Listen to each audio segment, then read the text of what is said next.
দাদা আমি যে মাঠ থেকে এক টুকরা শোলা সংগ্রহ করে আসছি বুঝছেন, জি এটা দিয়ে নাকি কদম ফুল তৈরি করা যায়? হ্যাঁ, কদম ফুল গোলাপ ফুল সবই তৈরি করা যায়। সবই তৈরি করা যায়। হ্যাঁ তো আপনি আমাকে একটা কদম ফুল তৈরি করে দেখান তো দাদা, দেখি কেমন হয়। অবশ্যই। দাদা ফুল কি হাতেই তৈরি করবেন? আমি সবকিছু হাতে তৈরি করি। এই যে দেখ, ছোট অংশ কেটে নিয়ে উপরের বাকলটা ফেলে দিচ্ছি। জি জি। এটা সাদা অংশ বেরোয় গেছে।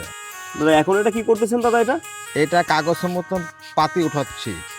একদম কাগজের মতো পাতলা হয়ে যাবে এটা? হ্যাঁ এই যে দেখেন, দাদা আপনি এই কাজ কতদিন যাবত করেন দাদা?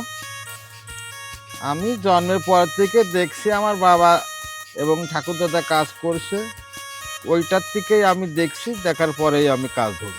45-40 বছর যাবত আপনি এই কাজে জড়িত আছেন? হ্যাঁ তাই তো দাদা ফুলটা দেখতে মানে অনেক চমৎকার হবে, এটা তো আপনি অনেক অভিজ্ঞ। যাই হোক, যতটুকু দেখার চেষ্টা করব। এই দেখেন, এটা পাট, এটাতে বেঁধে নিতে হবে। এবার আর কদমের পাপড়ি হবে। পাপড়ি তৈরি করতেছেন? কদমের দাদা এটা কি দুই পাশে কাটা লাগবে এইভাবে? এটা দুই পাশে কাটা লাগবে। এবারটা কিন্তু কদম হবে। কদম হয়ে যাচ্ছে এখনই? এখনই দেখেন, দাদা অনেক বড় হবে দাদা কদম ফুলটা কিন্তু বুঝছেন। গাছ হচ্ছে ডবল ওভেনে। তাই? এই যে দেখেন, আই রে সাংঘাতিক ব্যাপার দাদা, কি করলেন এই এটা? যে, তো বিশাল বড় ফুল হয়ে গেল একটা।